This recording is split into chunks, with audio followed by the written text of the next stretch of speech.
Kinshasa, Gemena, Mbandaka, Goma. iWeb, l'actualité objective pour vous et avec vous en toute impartialité. Top 15, votre instant quotidien d'actualité. iWeb. À vous la parole. Bonjour, Monsieur Ferdinand Cambéré. Vous êtes secrétaire permanent adjoint du PPRD. Vous avez été récemment reçu par le Raïs Joseph Kabila. Êtes-vous satisfait ou content de ce comeback de votre autorité morale sur le devant de la scène politique? Absolument. Quand je vois surtout aussi comment rien que cette annonce a été reçue dans l'opinion, je me dis, bon, donc il était temps finalement qu'il rompe ainsi le silence et qu'il promette lui-même que très très bientôt les gens vont l'entendre. Joseph Kabila, dont la gestion du pays pendant 18 ans a été beaucoup remise en cause, surtout par l'opposition, a-t-il encore une solution magique au problème du Congo? Mais cette même opposition qui hier les critiquait, les diabolisait, qui est au pouvoir aujourd'hui comme majorité actuelle, et le peuple aujourd'hui en devient juge des actes qu'elle pose aujourd'hui comme acte du gouvernement. Donc, leur gestion aujourd'hui est maintenant connue. En 4 ans, ils devaient démontrer que tout ce qu'ils ont raconté sur le Raïs, Joseph Kabila Kabange hier, ait été capable d'opérer un changement entendu en faveur de la population. Avec la levée de sanctions contre certains caciques du Front commun pour le Congo, ça veut dire que la machine du FCC est debout et va broyer tout le monde sur son passage. Mais absolument, tu sais qu'on dit que les meilleurs juges, parfois c'est le temps pour les innocents. On peut bien vous diaboliser comme on l'a fait contre tous les régimes, dirait Joseph Kabila Kabange, contre lui-même, contre son parti politique, contre sa famille politique FCC, contre certains cadres comme ceux-là qui viennent de bénéficier de cette décision du Conseil de l'Union européenne. Mais les meilleurs juges, c'est les temps, comme nous venons de le dire. Donc il faut parfois, pour les innocents, laisser les chiens aboyer, mais la caravane passée, les innocents finissent par être innocentés. Et c'est pour ça que nous sommes satisfaits de tout ce qui est en train de se faire. Mais aussi, il y a des aspects dans cette décision du Conseil de l'Union européenne. C'est de dire à ceux qui nous gouvernent aujourd'hui et qui confisquent le processus électoral pour en faire un processus électoral privatisé de l'Union sacrée, que l'épée de Démoclate est sur leur tête. Et Dieu seul sait s'ils seront innocents avec tout ce qu'ils sont en train d'opérer comme arrestation arbitraire contre les opposants, tout ce qu'ils sont en train d'opérer comme acte de brimade, de répression contre l'opposition. Et vouloir s'accaparer seul du processus électoral pour qu'il ne soit pas un processus électoral démocratique, inclusif, transparent et démocratique, comme on a dit. Vous êtes secrétaire permanent adjoint du PPRD, l'une de voix autorisées même du parti cher au président Joseph Kabila. Quelles sont les raisons qui peuvent justifier en ce moment le retour sur la scène politique de votre autorité morale? Mais les enjeux politiques, les enjeux électoraux sont un moment très très important dans la vie d'une nation, dans la vie d'une démocratie dans un pays.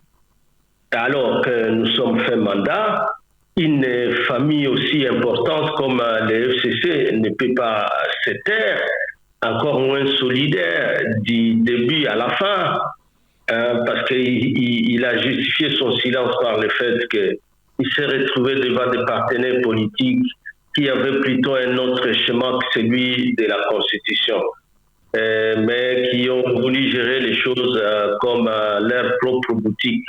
Aujourd'hui, c'est le peuple qui en souffre, c'est le peuple qui revendique Joseph Kabila, lors de votre rencontre...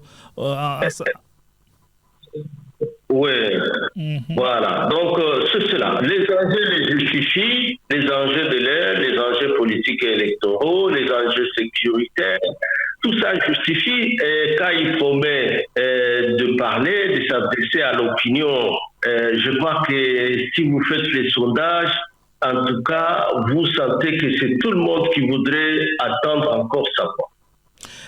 Joseph Kabila, qui lors de votre rencontre en sa ferme de Kingakati a pointé du doigt le transfige du Front commun pour le Congo comme responsable à part entière du coup d'État institutionnel et constitutionnel de décembre 2021. Est-ce dire qu'il est aussi en grande partie responsable pour avoir permis à ce que Tshisekedi prenne le règne du pays? Tu es en train de me surprendre. Je crois que dire il a permis, ça signifie quoi? Ça ne veut rien dire du tout parce que c'était à l'issue des duels, qui n'a pas donné d'issue favorable à notre candidat parce qu'il avait un candidat. Donc, estime qu'il aurait choisi son dauphin?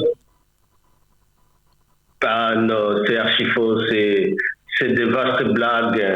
Oui, voilà. Donc, c'est cela. Les enjeux les justifient, les enjeux de l'air, les enjeux politiques et électoraux, les enjeux sécuritaires. Tout ça justifie. Et quand il promet de parler, de s'adresser à l'opinion, je crois que si vous faites les sondages, en tout cas, vous sentez que c'est tout le monde qui voudrait attendre encore sa voix. Joseph Kabila, qui lors de votre rencontre en sa ferme de Kingakati a pointé du doigt le transfige du Front commun pour le Congo comme responsable à part entière du coup d'État institutionnel et constitutionnel de décembre 2021. Est-ce dire qu'il est aussi en grande partie responsable pour avoir permis à ce que Tshisekedi prenne le règne du pays? Tu es en train de me surprendre. Je crois que dire il a permis, ça signifie quoi? Ça ne veut rien dire du tout parce que c'était à l'issue des duels, qui n'a pas donné d'issue favorable à notre candidat parce qu'il avait un candidat. Donc, estime qu'il aurait choisi son dauphin? Non, c'est archi faux, c'est des vastes blagues. Tous ces gens qui racontent ça parce que le président Emmanuel Macron était ici, il a dit personne n'a su répliquer à ces vastes blagues-là. Donc il disait que ni était la communauté internationale passée par la France et Tshisekedi ne serait pas là. Tout le monde sait que cette communauté internationale était derrière les candidats de la Mouka. Mais comment d'un coup, par quel miracle, d'un coup, tous se sont retrouvés derrière Félix? Et même la société civile à l'interne et les mouvements citoyens, tout ce qui était derrière. Aujourd'hui, ils sont de l'Union secrète pour la plupart, même les groupes armés. Nous, on sait tout ce qui s'est passé.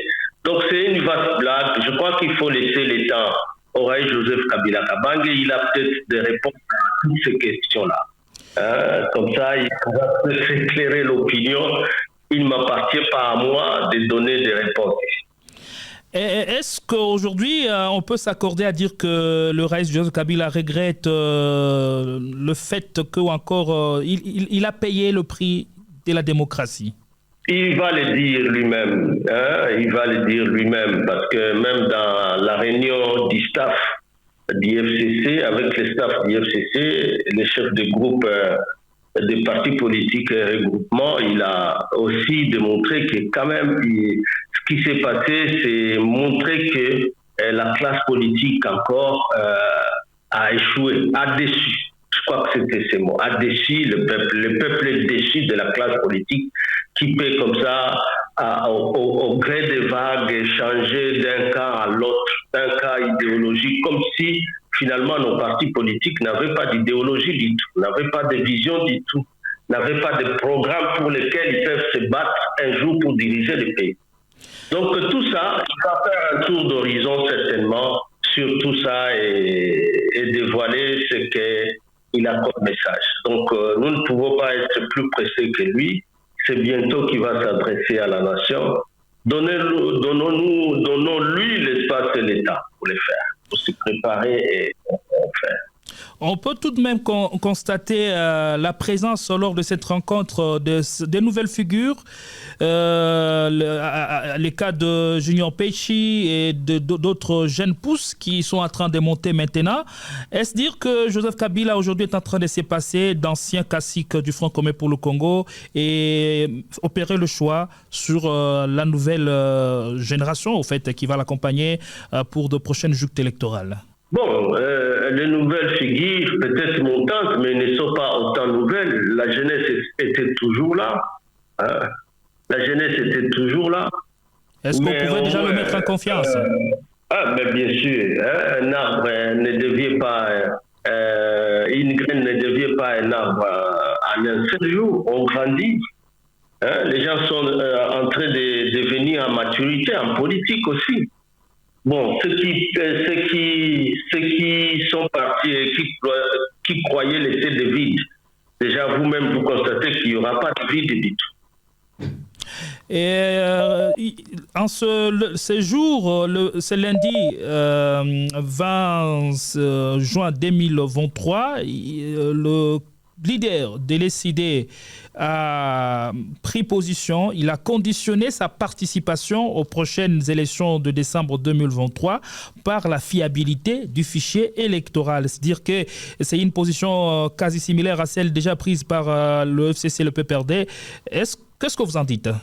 Oui, parce que participer à ces élections, c'est vouloir crédibiliser un processus déjà tronqué dès le départ. Hein, je salue cette position-là, que Fayoulou et son parti ou sa famille politique aient compris pour radicaliser les camps de la résistance, les camps de la dignité, parce que c'est pour le peuple que nous nous battons. Nous sommes en train d'accompagner un peuple qui ne veut pas renouveler un nouveau mandat à des gens qui ne font rien pour la République, qui sont plus dans la réjouissance et jamais tout près de la population qui est meurtrie, massacrée, qui a perdu toute dignité dans tout ce qu'on engage comme décision du gouvernement. Nous ne pouvons que saluer cela. Nous appelons les autres aussi à voir les choses de la même façon. Sans résister à ce régime, dans la dignité, ça sera cautionner une nouvelle dictature dans notre pays, plonger notre pays dans une nouvelle dictature, sinon une tyrannie. C'est une position à saluer de toute façon. N'estimez-vous pas que cette stratégie prise par l'opposition pourrait lui être contre-productive? Mais pas du tout. Mais pas du tout. Il faut voir comment cela a fait écho depuis que le Raïs a annoncé qu'il va parler et que la résistance continue et que cette résistance continue dans la dignité et dans le respect de la Constitution. Lorsqu'il est suivi par Martin Fayoulou, ça montre déjà. Et en plus de ça, Gédéon, vous voyez bien que même l'Union européenne hausse les taux maintenant contre ceux-là qui veulent privatiser le processus électoral dans notre pays. Contre tous ces dignitaires du pouvoir qui, au lieu d'envoyer les fonds du Trésor, la sueur du peuple congolais, parce que tout ce qui est en train d'être détourné, tout ce dont ils se servent pour faire des fêtes grandioses, c'est la sueur des Congolais pourtant qui souffrent. Mais ils sont dans la jouissance. Que tout cela, vous voyez qu'il y a l'épée de Damoclès déjà sur la tête. Pour nous ne faisons qu'avancer pour mettre la pression sur un régime qui est devenu sourd, qui s'enferme dans sa tour d'ivoire et qui croit qu'on va les laisser faire jusqu'au bout. J'ai aimé lorsque eux-mêmes ont dit que nous ne voulons pas boycotter ces élections. Nous allons plutôt faire échec à ce processus accaparé par un groupe d'individus qui veulent organiser des élections chaotiques en violation de la Constitution et en violation des textes, des lois de la République. Une chose dont on peut être sûr, Joseph Kabila parlera incessamment, mais dans combien de jours? Dans une semaine? Dans un mois? Ou dans une année? Où va-t-il rester dans son silence légendaire? Non, je crois qu'il s'est fixé lui-même un délai très très proche. Donc, certainement que si nous sommes fin juin, nous allons vers la fin du mois de juin et que juillet, peut-être qu'il va donner une date, un programme précis pour son message tant entendu. Son retour vous galvanise, étant donné que vous donnez l'impression d'être resté orphelin? Orphelin, il a toujours été là. Là, il va simplement ouvrir sa parole. Parce que, tu sais, le silence aussi a déjà suffisamment communiqué. Maintenant, il va donner sa parole pour que les gens lisent tout ce pourquoi il s'était tué pendant tout ce temps-là. C'est ça qui est important. Ça nous galvanise. Les troupes, on les voit déjà mobilisées de partout. Nous sommes appelés de partout. Nos comités commencent à s'organiser parce qu'il faut bien qu'on attende et qu'on s'organise pour bien accueillir son message le jour qu'il va vouloir se prononcer. Ferdinand Cambéré, vous êtes secrétaire permanent adjoint. Merci d'avoir répondu à nos questions. Merci aussi, Gédéon. Merci. Ce numéro de Top 15 est complètement terminé. Je vous retrouve un peu plus beaucoup prochainement. Entre-temps, l'actu terrestre en continue sur notre portail numérique www.iordc.com. À tout à l'heure, mesdames. À tout à l'heure, messieurs. Merci pour votre aimable attention. À très bientôt pour un prochain numéro de Top 15.